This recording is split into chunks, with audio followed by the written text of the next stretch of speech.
this is an iHeart podcast. Guaranteed human. Work can be a little weird. Cringy training seminars, coworkers who won't stop talking about their plant, forgetting the mute button at an inopportune moment. We have to deal with a lot on any given workday. Sometimes it can feel hard to thrive and move forward in your career. Well, that's where LinkedIn comes in. LinkedIn helps you get ideas and insights from experts in your field, connect with people professionally, grow your network, and access tools designed to help you find the right fit for your next role. Whether you're just getting started, figuring out your next move, or looking to accelerate your career, LinkedIn is built to support you at every stage because LinkedIn is the network that works for you. Visit linkedin.com/know stuff to learn more. Introducing the all-new Mazda CX-5, featuring more connection. Hey Google, where's the nearest Pilates class? Safety that has your back. More discovery on the scenic routes. More passion in the details. And more control in changing weather. The all-new Mazda CX-5. More to move every side of you.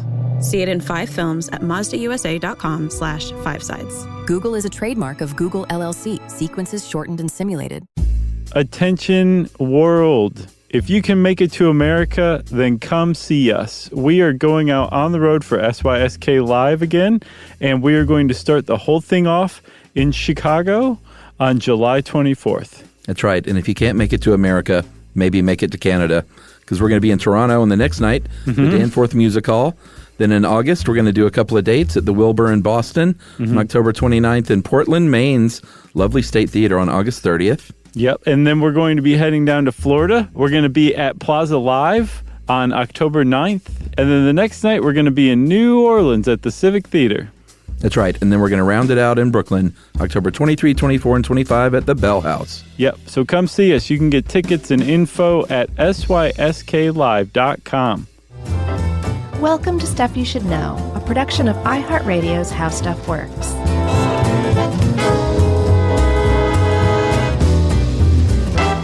Hey, and welcome to the podcast. I'm Josh Clark. There's Charles W. Chuck Bryant. There's guest producer Josh T. over there. That's right. Thinking about the number 23.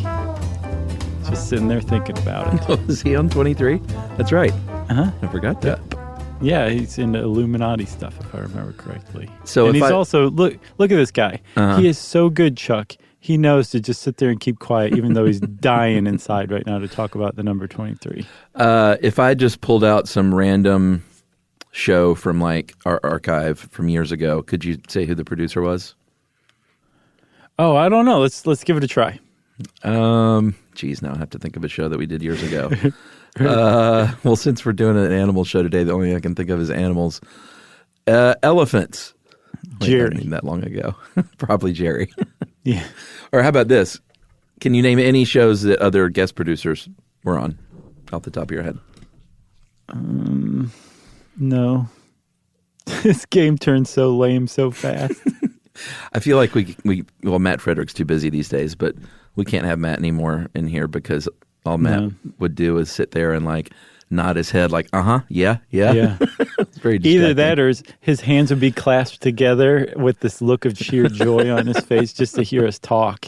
Well, it was great. It made recording that much better. Those are the old days. Matt's older and more cynical now. He doesn't care anymore about us. Right. Yep. He's been released into the forest like a baby sloth. Right. Which is good. That's what you want to do with either Matt Frederick or a baby sloth. You don't want to keep them in captivity because sloths don't do very well in captivity. Matt does okay in captivity. He's fine. But a sloth, not nearly as well as what Matt Frederick can do at captivity. Yeah, and you were watching, just before we recorded, everyone should know, Josh was watching the 28 million view YouTube video of Kristen Bell. Can we call her friend of the show? Sure. I mean, she's probably not going to write in to object to it. So yeah, we could call her that. She's a Stuff You Should Know listener, or has been over the years, as is her husband, Mr. Dax Shepard, who was also a Movie Crush guest. And he has his own podcast too, Armchair Expert. Yeah, he's crushing it right out of the gate. For sure. Those are good podcasts, actually. I don't know if you listen to those. They're good. Yep. So she, very famously, he brought her a sloth on her birthday, and she went on Ellen, and they showed video, and it's still just one of the great videos you can ever watch. It is. It's very sweet. She's like having a meltdown, and fully melting down. Yeah, like crying, like sobbing. Oh yeah, because she's so excited that there's a sloth in her house, because this is something she's wanted to meet a sloth like for her whole life, and now she gets to. Yeah, and I watched it again today too, because after doing this research, I was like, wait a minute, was she holding a sloth? Because that's not good. And it showed a picture, and she's not. The sloth is on its little perch, and she's very respectfully next to the sloth, exactly how it should be. If there's any reason that kept Kristen Bell from being America's sweetheart, which I can't think of one, I can't. That erased it right there. Yeah. Just knowing how to be around a sloth when you have meltdowns at the idea of being around a sloth, that's some serious self-control for the benefit of the animal. That's great stuff. Yeah, not touching the animal and literally offering for me to change my daughter's diaper in her restaurant booth. Yeah, that's right. Because she said the bathroom was dirty. She's a class act. Class act. So, Charles, you mentioned elephants. We did an elephant episode, and that it's similar to the whole sloth thing. Like, you see a sloth, especially if you see a sloth in captivity at a zoo or something like that, you're like, well, I want to carry it around like a baby or something like that. It's a sloth. It's one of the cutest things on the planet. Yeah. But you don't want to do that. Sloths don't really deal with captivity very well, although they can live way longer in captivity. They're not necessarily happy. But I was thinking one of the reasons why people seem to think that they are happy or would want to be picked up is because, at least among one type of sloth, they're always smiling. Oh, man.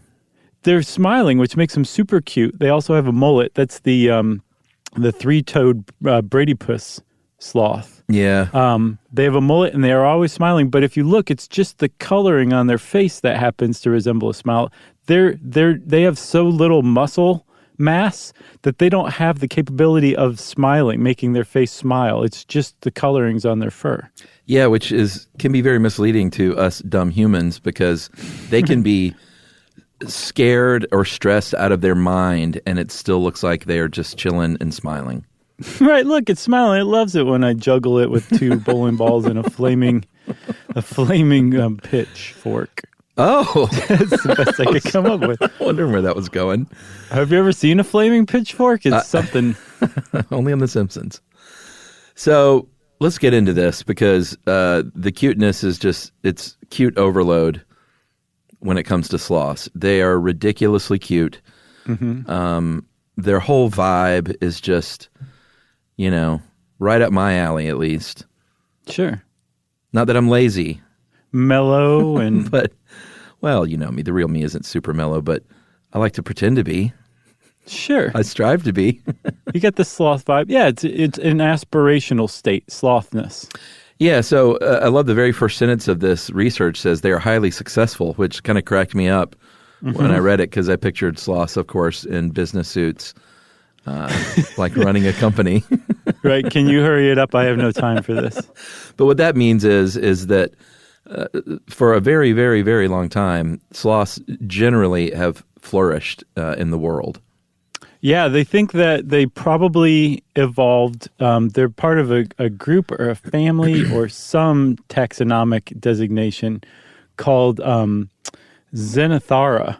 And Xenothara it's like the weirdo group that's sloths, anteaters. I think that's and Xenarthra. Armadillos. Sure, depending on whether you want to be classy or not, or sound tough. Sure, Xenarthra. Okay, I'll go with that. But it's sloths, anteaters, armadillos. Oh yeah. Pretty much any odd animal you can think of would fall into Xenarthra. What did you say? Xenarthra. Xenarthra. So they all kind of formed together in isolation on what was once an island, South America, as long back as 80 million years ago. What? Yeah. It was an island? Yeah, like the whole continental drift and all that stuff. And it decided to make friends with Central America? Yeah, and higher sea levels, that kind of thing. When the sea levels got locked up in ice, or when a lot of seawater got locked up in ice, the land bridge that is Central America came along and said, hey, build some ziggurats on me. So they are highly successful. They are very slow moving, like everyone knows. They are in Central and South America still. No surprise there. And like you said, there are two kinds. There are the two-toed Calepus. I was going with Coleoepus. Oh. Coleoepus. It rhymes with Bocephus. Okay. That's a good way to remember it. Sure. And then the little Tom Brady puss, which is the three-toed, but it's a bit of a misnomer because the two-toed has 3 toes, but 2 fingers. Right. That's how they're classified or separated from one another, the two-toed or the three-toed, right? So, and technically I read somewhere, Chuck, that they actually don't have legs. They're a 4-armed creature. Oh, is that the designation, 4 arms? Yeah, from what I saw. But they really just pay attention to how many fingers are on the forearms or the forelimbs. Gotcha. What we would think of as their arms, their front arms, but they're really all 4 arms. Okay. And the way that I kept the two separated, so two-toe is Coleoepus, three-toed is Bradypus, is that I thought the Brady Bunch has more kids. So the Bradypus has more toes. And it's been working all day, frankly. Yeah, that's pretty good. That's the second mnemonic device you've dropped in the first 10 minutes of the show. Yeah, what do you think? You're doing great. Good. As long as it's working. So the two-toed guys and ladies, they roam, as far as sloths go, a pretty great distance. They can forage in ranges up to 350 acres, whereas the three-toed guys, they only have a range of about 13 acres.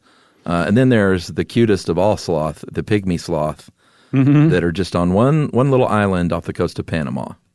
Right. And they're actually critically endangered as far as sloths go, which we'll get to later. They are so cute. It's ridiculous. But as close as these sloths are, there's not that many differences besides the number of toes on their forelimbs, the fact that, one has the smile markings, the three-toed has the smile markings and the mullet haircut. The other one looks like there's a site called Slothville. It's a conservation site run by a woman named Lucy Cook. And she says that the two-toed sloths look a bit like a cross between a Wookiee and a pig. And I think she absolutely nailed it with that description, right? Yeah, one of them looked like the little, what was the Christmas special? What was Chewbacca's son? Oh, man, if you can remember that, Chuck, I'll buy you a case of beer. Oh, man. Put your phone down. I don't know. I can't remember, but that's sort of what it reminded me of. Norman. I'm pretty sure it was Norman. Norman? Yeah. Norman Baca? You're right. I can't remember. I can't either. I'm sure there's somebody out there that's like, you owe me a case of beer, Josh. I only said that I was making that offer to Chuck. So a Wookiee and a pig, that's a pretty good descriptor. Right. So my point is this, though. As similar as two-toed sloths and three-toed sloths seem, and there are some differences, but really, in the grand scheme of things, they seem a lot closer than, say, a dove and a sloth. Yeah, agreed. A flaming pitchfork and a sloth. Agreed. But they're actually really separate. They're multiple different species. They're not even in the same genus. And for comparison, humans and chimps are in the same genus. Yeah, that's crazy. The two different types of sloths aren't even in the same genus. So there's a big distinction between the two. And I looked up Sloth News, which is fast breaking, strangely enough.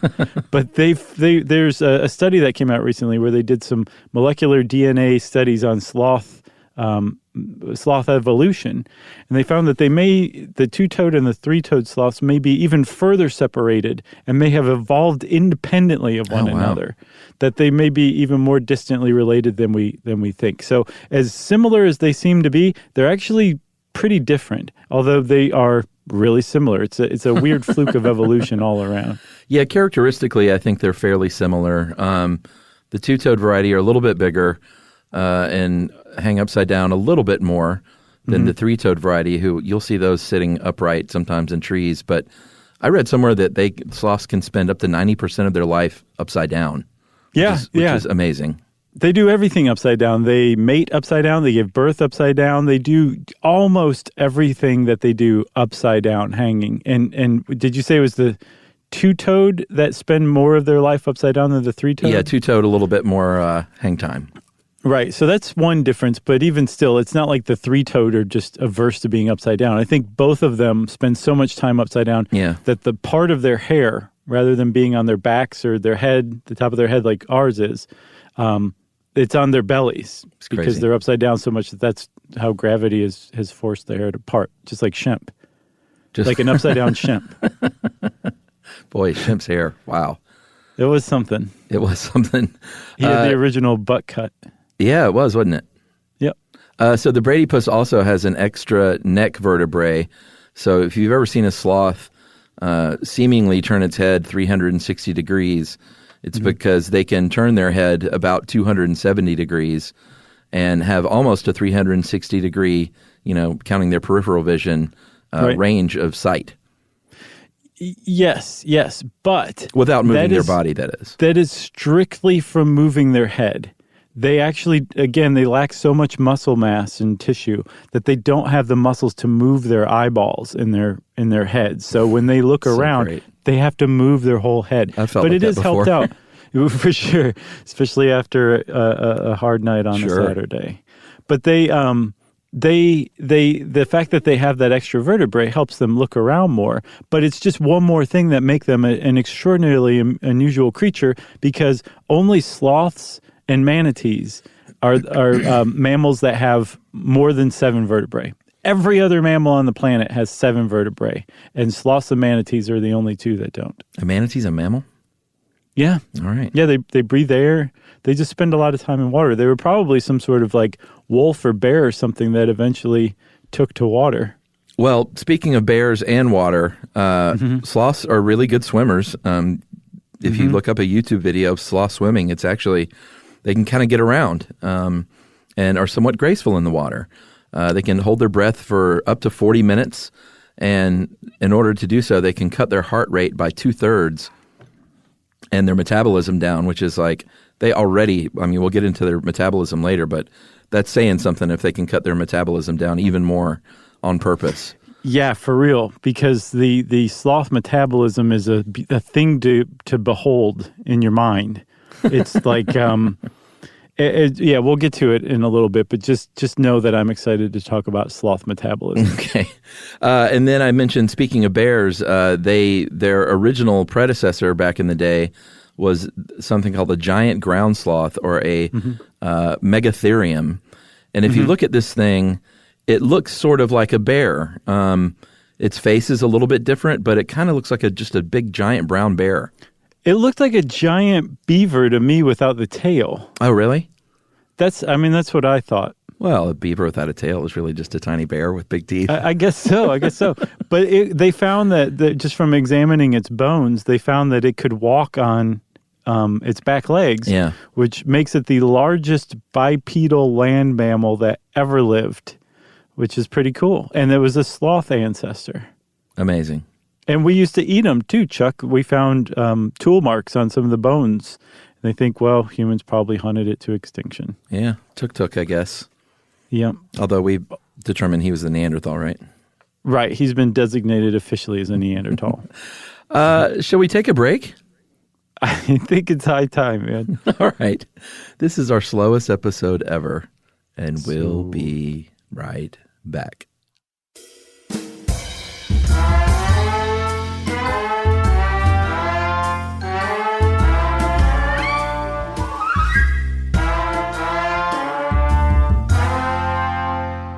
Spectrum Business keeps businesses of all sizes connected seamlessly with fast, reliable internet, advanced Wi-Fi, phone, TV, and mobile services. That's right. And Spectrum Business offers 100% U.S.-based customer support 24/7 to help you stay up and running. And they offer tailored connectivity solutions with packages built for your business budget. Yeah, so it's no wonder millions of business owners rely on Spectrum Business to keep them connected.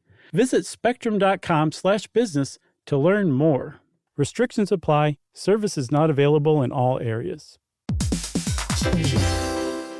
On eBay, every find has a story. Like if you're looking for a vintage band tee, not just a tee, the band tee. from the last show your favorite band ever played. You wore it everywhere. Then your girlfriend started wearing it, which was cute, until she dumped you and took it with her, which was not so cute. Yeah, well, anyway, now you're on eBay. And there it is. Same tee from the same tour. Still living in your memory, rent-free forever. See, the things you love have a way of finding their way back to you. But eBay isn't just for getting whatever your ex-boyfriend or girlfriend stole back, right? No, it's also for that rare championship foul ball you caught, then heroically gave to the kid next to you. And where else are you going to find your first car? The one you wish you'd never sold. But now, finally get the chance to take it back home. For good this time. So shop eBay for millions of finds, each with a story. eBay. Things people love.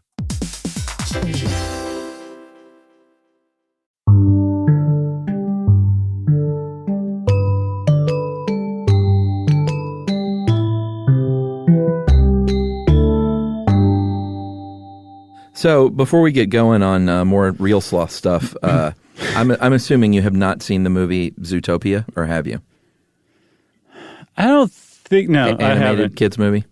No, I haven't. There's a sloth scene where that's very, very funny, and in fact, they made that a very big part of the original movie trailer, where these animals are in a hurry to find out some information from the DMV, and so they go to the DMV.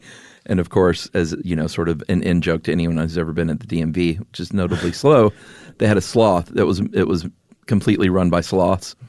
And there's just this one great scene where they go up and try to get information from a sloth, and they really do it right. They take their time, and it's funny for kids and adults alike. Highly recommend.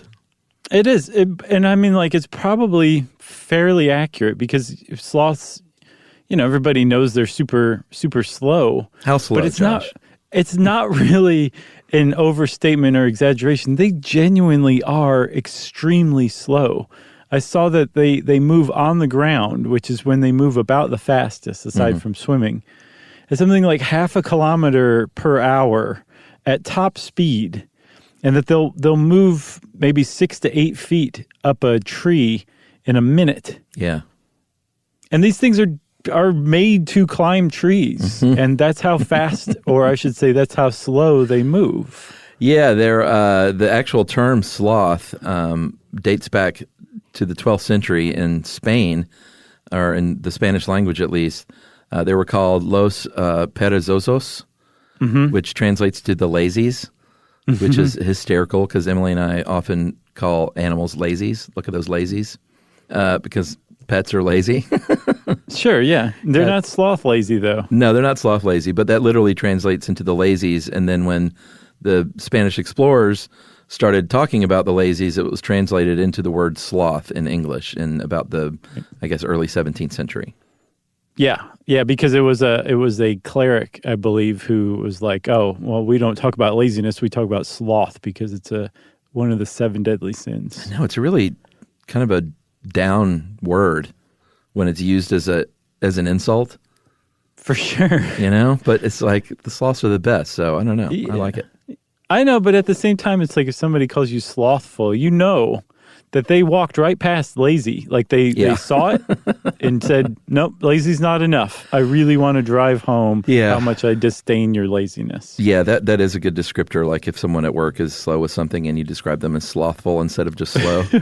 Right, because you're passing judgment on them as well. Yeah. Like biblical style judgment. Like you're going to hell. That's how slow you took in getting this TPS report to me. Two-toed sloths are omnivorous, so they can eat animals. I didn't see where they do that a lot. They mainly still eat fruits and leaves and twigs and things, but they will eat birds sometimes and lizards. I would imagine they have to be wounded or something because it's not like surely they don't hunt. They're not fast enough, right? They're not snatching a bird out of the air or something like that. They're not going after hummingbirds. It would have to be like maybe a recently killed or an injured bird.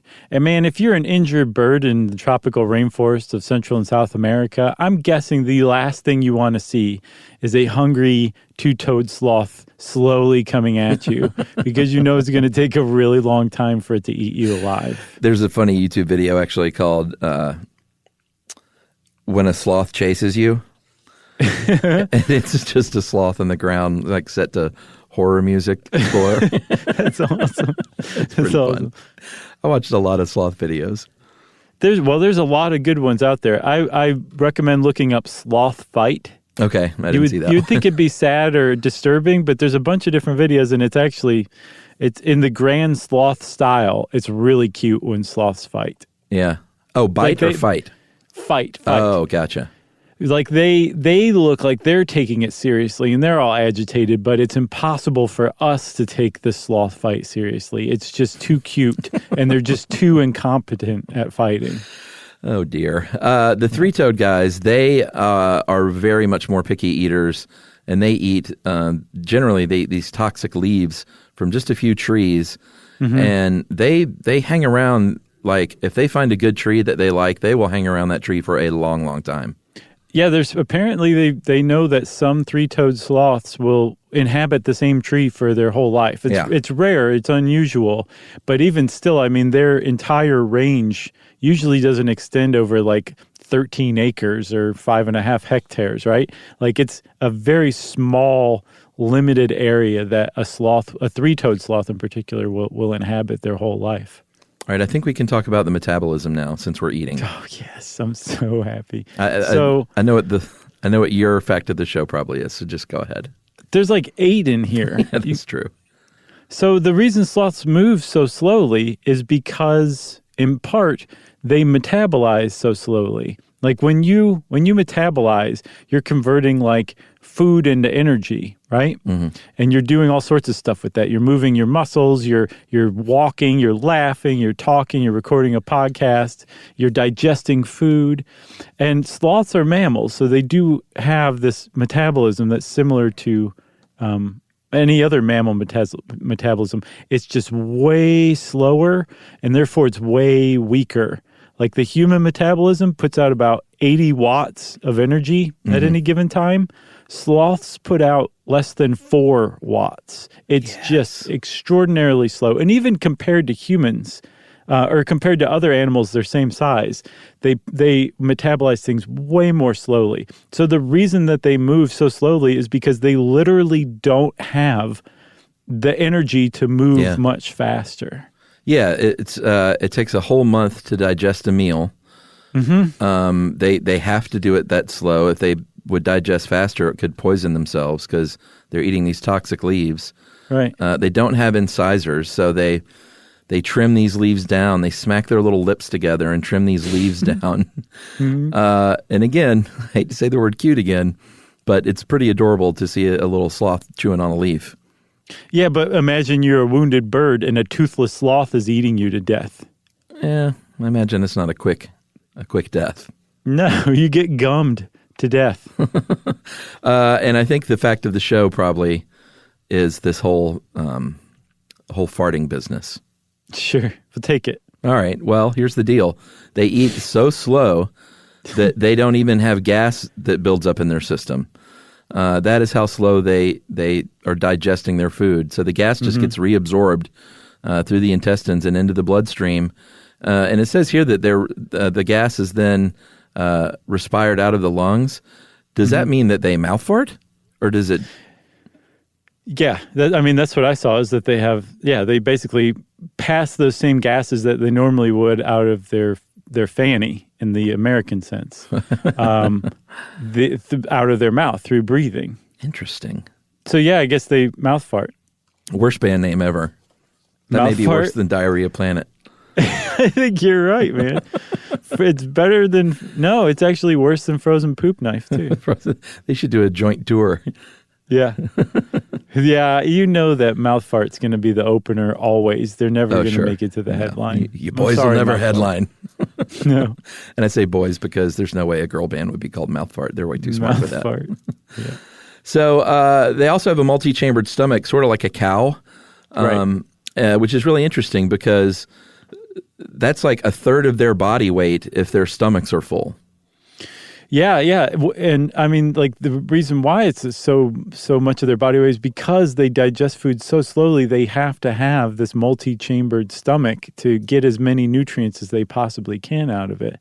And even still, like it's a really terrible evolutionary strategy to evolve as a strictly, is it herbivorous?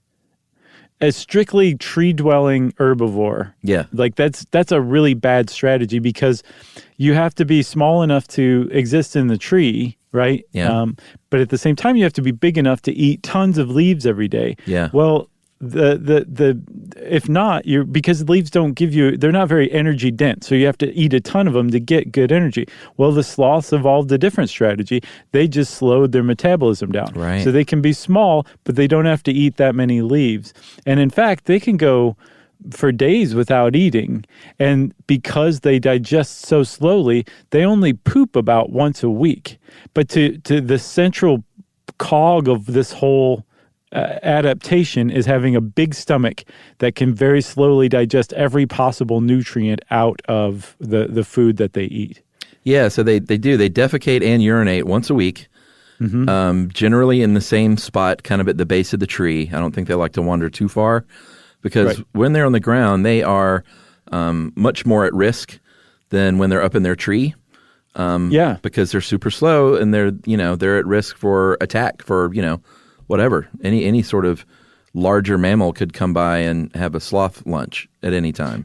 Right. In particular, the harpy eagle is like their main predator, but also, they're definitely vulnerable to ocelots and jaguars and virtually any other predator in the jungle because they move so slowly and they have such an inability to defend themselves.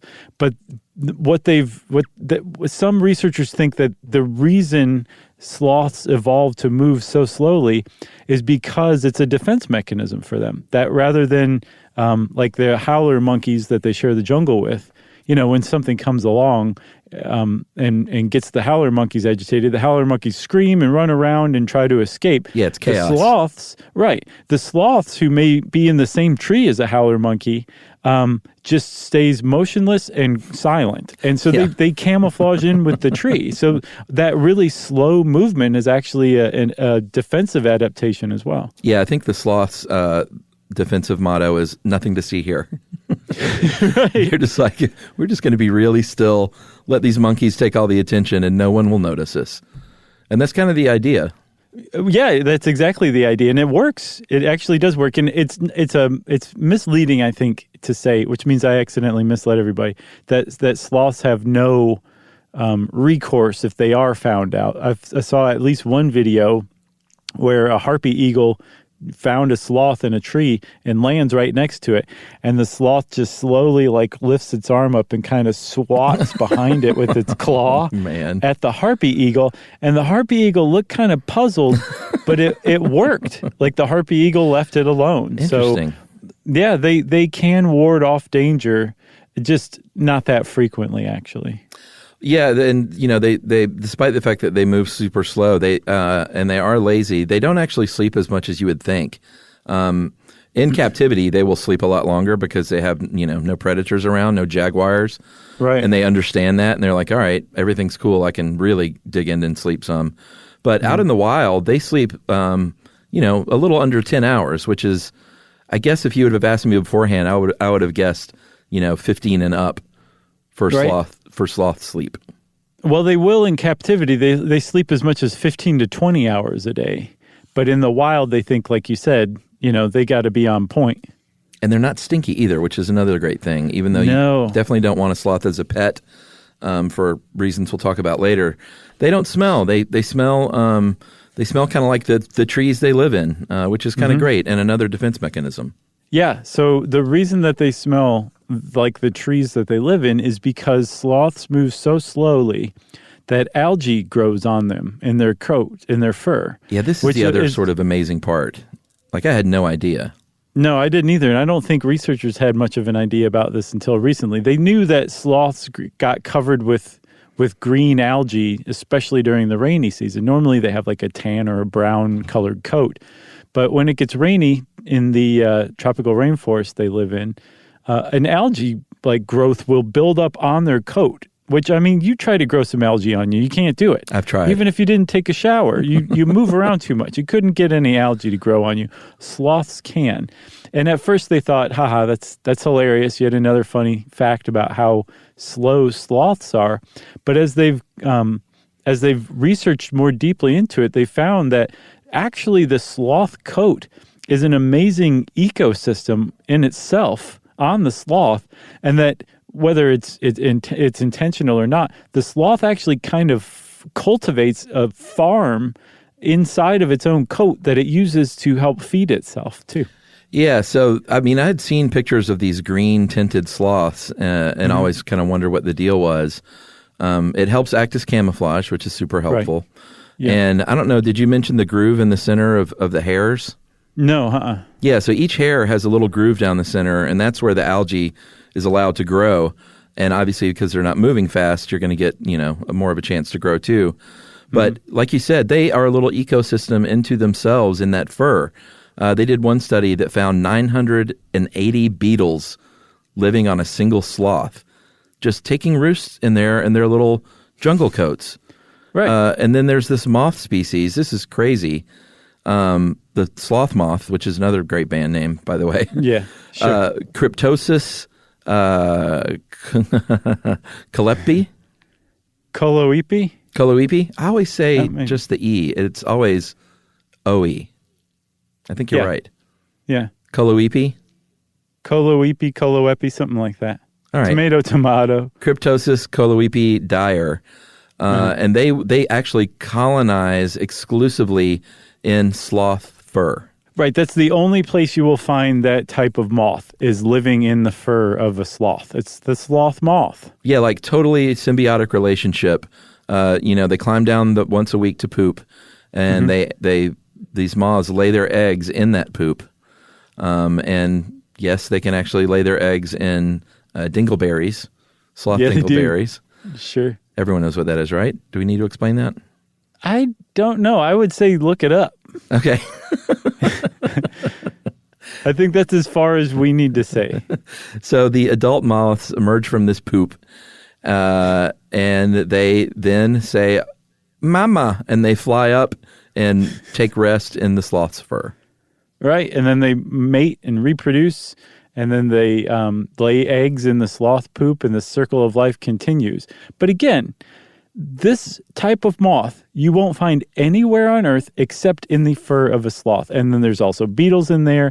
And so as these things like grow and die and decay and other plant matter and whatever's floating around in the air in the rainforest all kind of combine and get stuck into these grooves in the hair of the sloth fur, it forms this algae. And they know that there is a relationship between the sloth moth and the algae in that the sloths that have the most moths also have the most algae. And they figured out it's just basically this decaying matter. Yeah. And they're like, okay, this is too weird. Camouflage, that kind of makes sense. But the fact that there's a moth that only lives in the sloth fur, and the more of those moths there are, the more algae there is. It's just too weird. And they tested this algae, and they found that it's rich in fats. And for a very long time, they're like, okay, the metabolism kind of explains how a sloth could sustain itself. It's just, it burns so little energy that it can live on very, very nutrient-sparse leaves. But it's still kind of a mystery. It doesn't fully make sense. And they think they figured out that the sloth, as it's grooming itself, eats this algae, which is high in fats, and that supplements its diet of leaves, and that's really Amazing. The combination of these leaves and this algae are what keep the sloth alive over its lifetime. And in the meantime, their urine and their feces are fertilizing the tree that is their habitat. Right. Where these moths are also laying their eggs. So it's just like this really unique symbiosis going on between plant, animal, and insect. Yeah. And everyone seems to be doing great. Yeah, and one of the I was like, well, how much does that really help? If the sloth is pooping at the base of the tree once a week, does that really help? Sure. And apparently it really does. And it's not one of those... It is slow release. You just nailed it. So sloths are so slow, their poop actually slows down the decomposition in the tree, because in the rainforest, decomposition happens so fast that the tree is actually nutrient depleted because the decomp happens so fast. Sloth poop slows the whole process down and actually nurtures the tree even more. Yeah, it seems like everywhere the sloth goes, everyone just chills out. It basically, the sloth dingleberries are just little rainbows trailing out of its behind. That's what sloths have. You have to look closely, but you'll see it. Sounds like a story my daughter would make up. Nice. So you do share a birthday. Yeah, we do. Hey, which is coming up, actually probably right around the time this is released. So, oh, yeah. Well, happy birthday, Ruby. All right, we'll take a break, and we'll come back and talk about sloth sex right after this.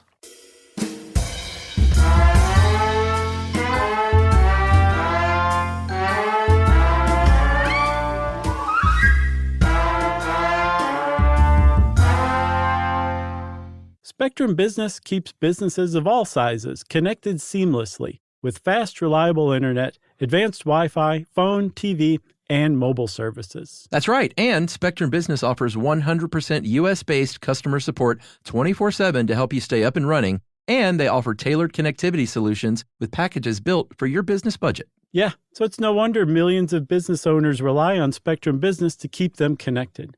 Visit spectrum.com/business to learn more. Restrictions apply. Service is not available in all areas.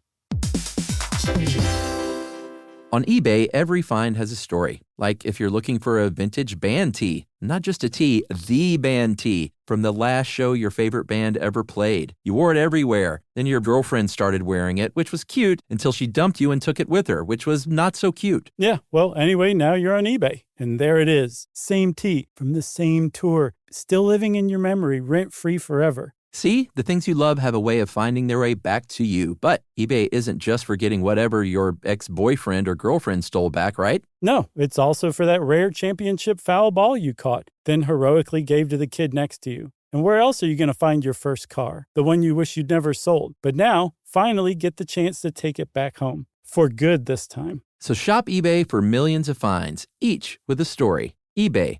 Things people love.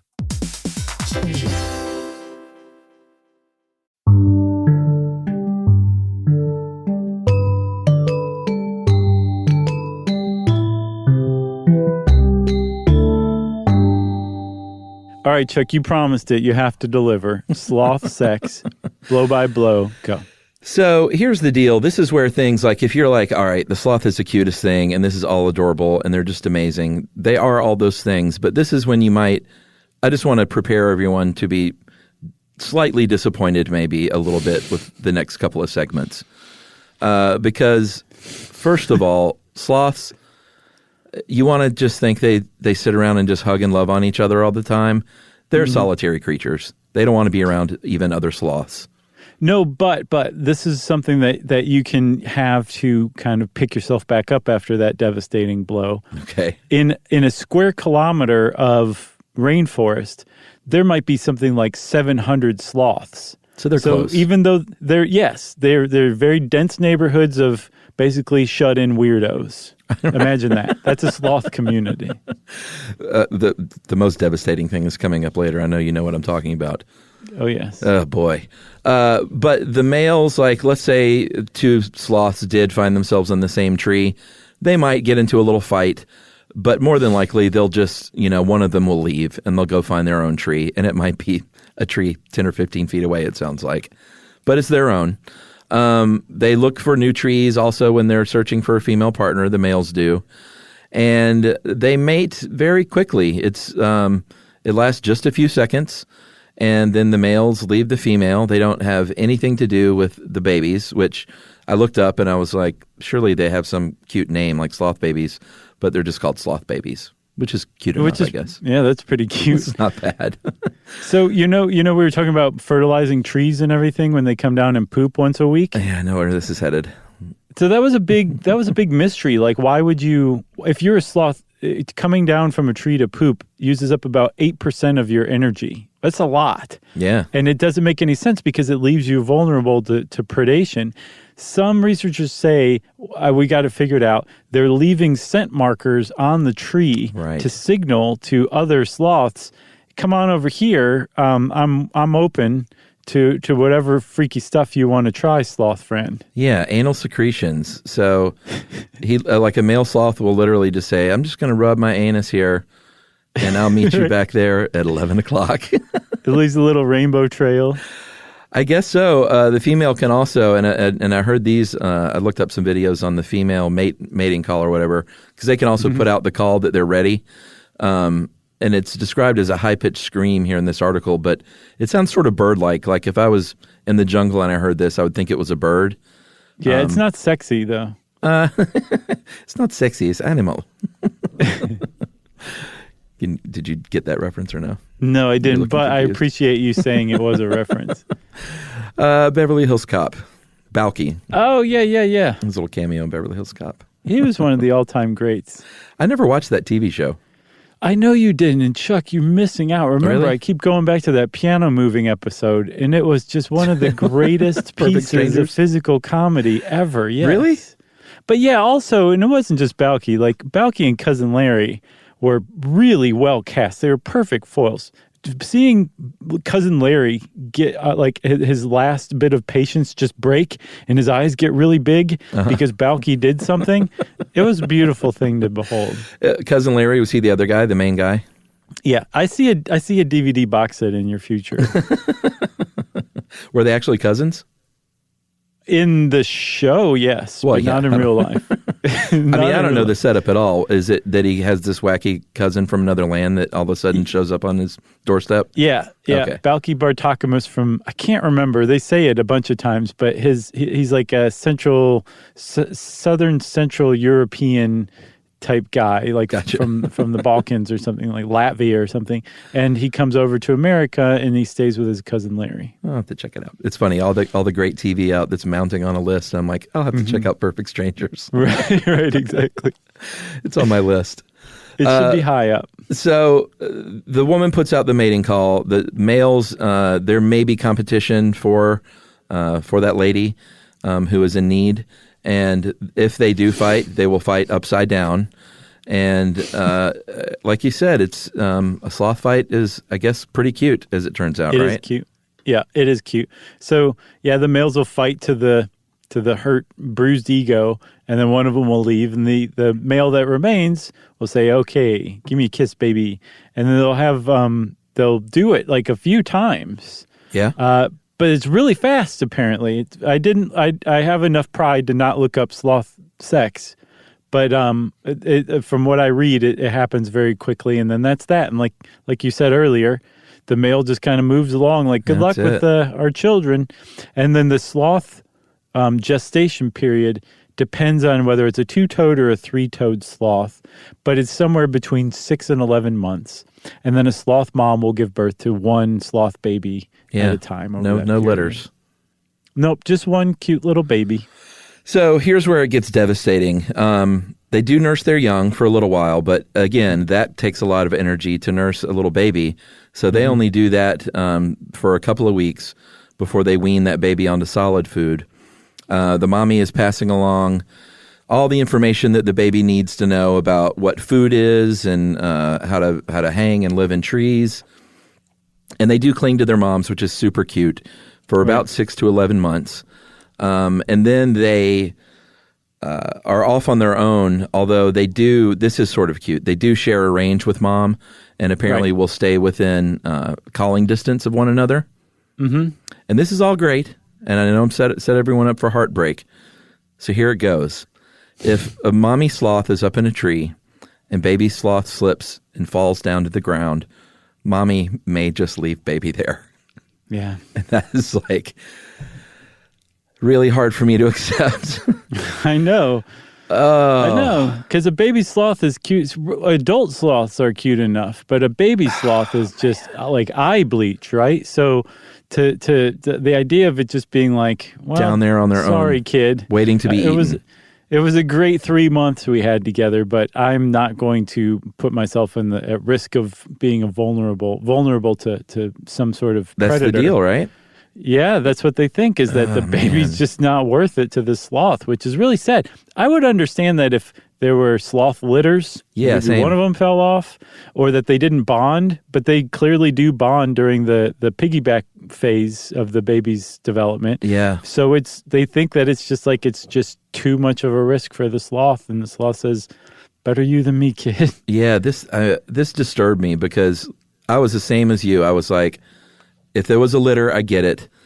Or if they, they're highly successful, so you would think that, after up to a year of gestation period, or if they pump babies out like every month or so, it wouldn't be a big deal. Right. But I don't know. It just seemed like it was worth that 8% energy and maybe a risk of panther being panther feed.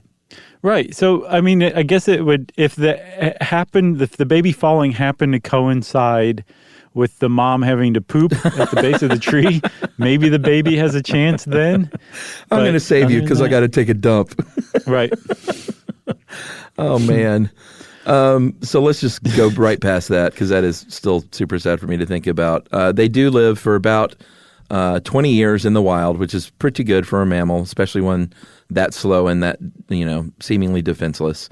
Yeah, that's the three-toed. Yeah, the three-toed. The two-toads live about 12.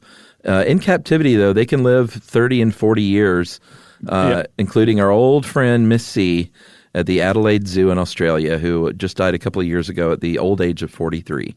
From what I understand, she's the oldest known sloth to live. She looked and good, the too. fact that she looked great up to the end, like Phyllis Diller. And the fact that that sloths' lifespans double or triple in captivity, really kind of says a lot about just how frequently they fall victim to predators. Yeah, like that's what kills sloths. Yeah. It's not fighting with other sloths. It's not falling from trees. They can withstand that. It's being eaten by a predator. That's how sloths typically die. So when you take them out of that situation, they tend to live very long. But like we were saying at the top of this episode, they're not necessarily happy. They get very stressed out when humans handle them, and they can actually die from stress. They look happy, but they would much rather be at their home in Central and South America. For sure. They're really difficult to keep alive because, remember, especially with the three-toed sloth, they're real picky eaters, and they learn from their mothers what constitutes food. And so whatever tree that their mom's been living in, basically that specific tree growing in a rainforest in South America, that is what constitutes food to the sloth, not anything else you could possibly come up with. And so they'll starve in captivity pretty easily, actually, especially if they're kept in captivity outside of Central or South America. Yeah, so if they do, let's say you're a wildlife management professional and you come upon a little baby sloth that has been dropped, they will rescue that sloth if they can and try and rehabilitate it, but the goal is to get it back into the wild as soon as possible. Not like, oh, it's so cute, we're going to keep it around for a little while. I mean, there are clearly some in captivity, but it's not like a common zoo animal that you will see. Right. There was one other thing that was kind of a quirk of their metabolism. So they're mammals, which means they're warm-blooded, but they're actually not really warm-blooded because they produce so little energy and heat through their metabolism. They actually use the same kinds of strategies that like snakes and lizards do, where they use the sun to adjust their body temperature, which means that if it gets too hot, they can overheat and die. If it gets too cold, they can very easily freeze to death because their body temperature changes with the ambient temperature. So that, combined with the fact that their food comes from a single tree in Central America, that makes them really difficult to keep alive in captivity, which is why, like you're saying, they want to rehabilitate them back into the wild. That's the goal of it. Yeah, and while they are doing pretty well out there as far as their status goes, they are, of course, threatened in the sense that any animal in South America in the rainforest is threatened because of deforestation. This is just, the sad fact. All animals, even if they're doing well, are going to be threatened if you're hacking through and leveling their habitat, like is what is going on pretty much. Yeah, that's the biggest threat is deforestation. Although for the pygmy sloth that lives on Escudo Island off of the coast of Panama and nowhere else, because their habitat is so limited, that any deforestation that happens there has put them in grave danger. But it's basically cutting down the forest and then building roads through the forest, because sloths will go from tree to tree on the ground sometimes, which means that when they encounter a road, it's hard to get from one tree to the other aside from on the ground. So a sloth crossing the road is probably not a good gamble for the sloth. But the more roads we build through the rainforest, the more sloths get hit by cars, which is about the saddest thing you could hit by a car or with a car. Yeah, and here's, you always hear about like the movie Medicine Man, like the cure for cancer maybe in this one leaf in the middle of a forest somewhere in a jungle. Mm-hmm. They may not have the key to cancer in a sloth, but the Smithsonian Tropical Research Institute did collect fungi samples, the algae that grows in their fur, and this is of the three-toed sloth. And they found that some of these samples from the sloth coat help fight against malaria, or the parasite that causes malaria, and Chagas disease, which I know we've talked about. It's another tropical parasitic disease. It can stop your heart. MRSA, cholera, salmonella. And they were also active against human breast cancer cells. So pretty amazing. Yeah, which, that's the stuff that they found in the algae growing on sloth fur, which, that is correct. Astounding. It's awesome. So we're all going to be chewing on sloths in the future. Well, don't say that. They'll be alive. You don't have to kill them or anything. You just gently suck on their fur. Okay. Okay. You got anything else? I got nothing. Well, if you want to know more about sloths, there's a whole internet out there about them, although we did a pretty good job covering it, Chuck, if I do say so ourselves. I think so. Well, since I said internet, that means it's time for listener mail. I'm going to call this Politics on Your Show. Hey, guys. Love the show. Been listening for several years now, and I've learned lots of good stuff. And you've also introduced me to The End of the World with Josh Clark and Movie Crush. Yeah. How about that? All right. Will goes deep. And he says this. Recently, I was looking through reviews and comments on the show on Apple Podcasts. Saw a number of people making critical comments about how you share your opinions on religion and politics too often. I am a politically conservative and religious guy, and I want to encourage you to keep sharing your opinions. I live in a smallish Midwestern town in a red state where I grew up and spent most of my life. Most of the people in my orbit either go to church with me and my family or hold similar conservative views. Your opinions serve as an important function of bringing some alternative perspectives that sometimes challenge my opinions and encourage me to reevaluate certain positions and views. Please keep interjecting your views, guys. Too many of us automatically dismiss any opinions, and unfortunately people whose views contrast with their own. I used to work for an administrator. He would frequently say, if we're all thinking the same thing, then some of us aren't thinking. That sounds like something. That's a really great. That's a great motivational poster. That's the first album's title for Mouth Farts debut. Keep up, oh boy, keep up the great work and keep offering your views along with your well-researched and fascinating topics, well-seasoned with witty humor and hilarious banter. Regards, Will. Will, that was a great, very nice, very kind email. Like, Will saw something, said, these guys probably know about this, and I want to make sure that they know it's cool. So thanks, awesome. Will. That is much appreciated. If you like to join in with Will's chorus, we love that. I would also be interested to hear other people who want to write in and explain why we shouldn't share our politics or views, because I'm very curious to hear the other side as well. Sure. Which makes me a centrist. Fairness doctrine. Right. You can go to stuffyoushouldknow.com and find all of our social links there. And you can also send us a good old-fashioned email. Wrap it up, spank it on the bottom, and send it off to stuffpodcast@iheartradio.com.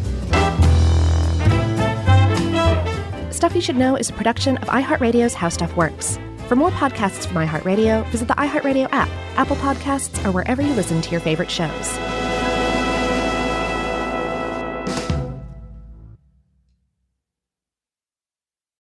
Introducing the all-new Mazda CX-5, featuring more connection, Hey Google, where's the nearest Pilates class? safety that has your back, more discovery on the scenic routes, more passion in the details, and more control in changing weather. The all-new Mazda CX-5, more to move every side of you. See it in 5 films at mazdausa.com/5sides. Google is a trademark of Google LLC, sequences shortened and simulated. Everyone knows winter is the real mess maker. You don't need WeatherTech floor liners for summer unless you hit the beach and half the beach ends up back in your car, or the campsite dirt ends up in your trunk. Then you'd want a cargo liner, or a road trip goes sideways, lemonade spills, ketchup goes rogue, ice cream drips. Yeah, you'd be pretty happy about those WeatherTech seat protectors. So just to be clear, as the mud you're inevitably going to step in this summer, you don't need WeatherTech unless you plan on doing summer. Visit WeatherTech.com today. This is an iHeart podcast. Guaranteed human.